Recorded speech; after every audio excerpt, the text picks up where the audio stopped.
Kan lige sige det først? Ja, mig, Mads og Daniel vil gerne lige bevise Pythagoras. Vi filmer også, så hun kan se, at vi er her.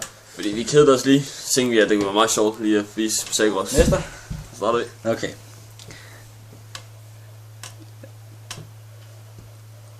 Sætningen lyder: i en retvinklet trekant ABC med vinklen C ret gælder A i anden plus B i anden er lige med C i anden. Vi vil nu i det følgende bevise, at denne påstand er korrekt.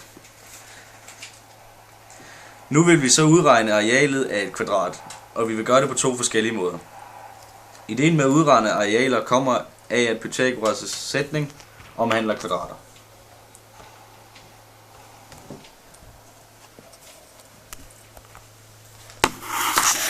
Ja.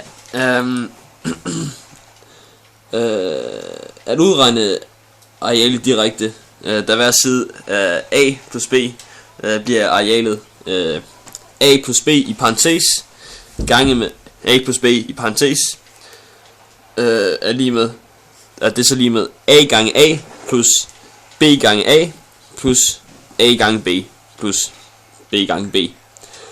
Og det er så lige med A i anden plus 2 gange AB plus B i anden.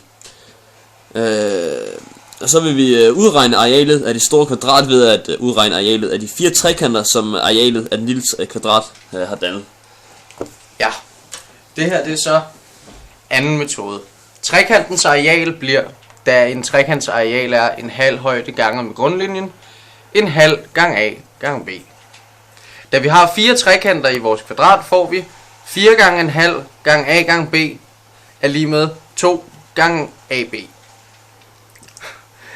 Arealet af det lille kvadrat bliver C gange C er lige med C i anden.